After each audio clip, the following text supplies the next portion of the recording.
dawn broke, an eerie quiet hung over the fields of Hastings. The first light of day began to pierce through the mist. The landscape revealed itself in a calm, deceptive beauty. The rolling hills, dotted with patches of dense forest and small clusters of trees, stretched out before us.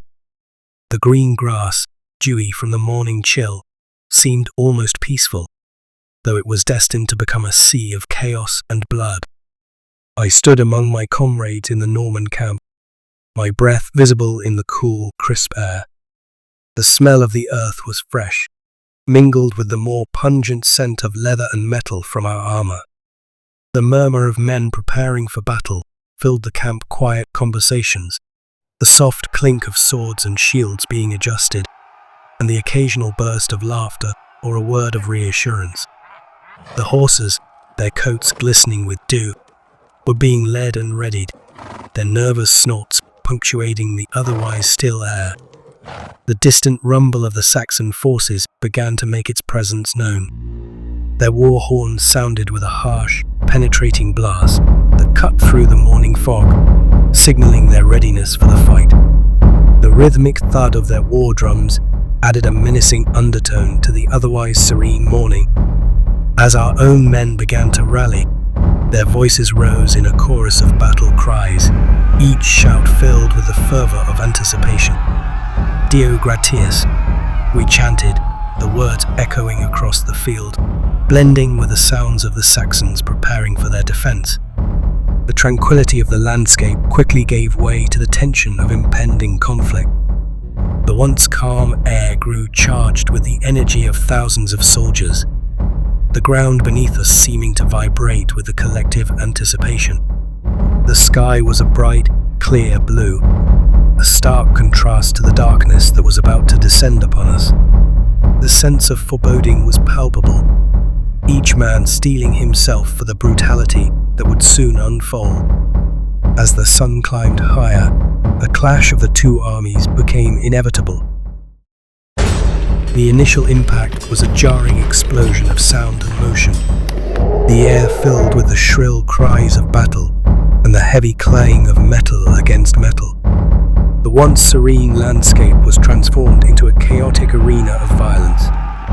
Horses reared and charged, their hooves pounding the earth in a rhythmic drumbeat of war. The ground became a quagmire of churned-up soil and scattered bodies, a grim testament to the ferocity of the clash. The smells were overpowering, the metallic tang of blood, the acrid smoke from burning torches and wagons, and the pungent odor of sweat and fear. Each breath was a struggle against the suffocating stench of combat. The heat of the fight was intense, the sweat pouring down my face and mixing with the grime of battle. Every step forward was met with resistance. Every swing of my sword a desperate measure to survive. The battlefield was a frenzy of movement, the cries of the wounded and the dying blending into a horrifying symphony of suffering. The battle raged on with unrelenting intensity. The sounds of combat were a cacophony of terror, the screech of arrows as they whizzed through the air, the thud of blunt objects meeting flesh, and the guttural cries of men in pain. The once organized formations had dissolved into a chaotic melee, each man fighting not just for victory, but for survival. The clashing of swords and shields was accompanied by the agonized screams of those who had been struck, their cries a haunting reminder of the brutality of war. In the midst of the chaos, a sudden violent impact threw me to the ground.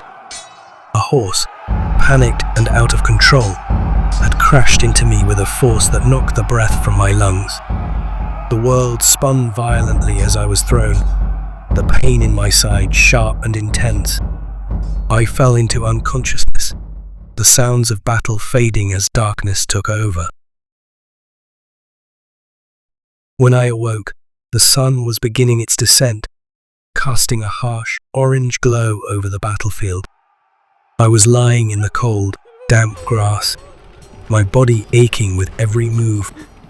The distant sounds of battle were now a subdued murmur, the cries of the wounded and the occasional shout of victory mingling with the eerie silence of the aftermath. Struggling to sit up, I surveyed the scene, my vision still blurred from the impact. The battlefield was a stark contrast to the morning's calm. The once vibrant landscape was now littered with the debris of war-fallen soldiers, broken weapons, and the remnants of the once formidable Saxon defences. Our banners flew proudly over the field, a clear sign of our triumph. The sight of our standards, victorious and fluttering in the wind, filled me with a deep sense of satisfaction. The hatred I had felt for the Saxons throughout the battle was palpable, a burning fury that had driven every action and every swing of my sword. Their fierce resistance had only stoked the flames of our determination, and every clash with them had been fueled by the deep-seated animosity.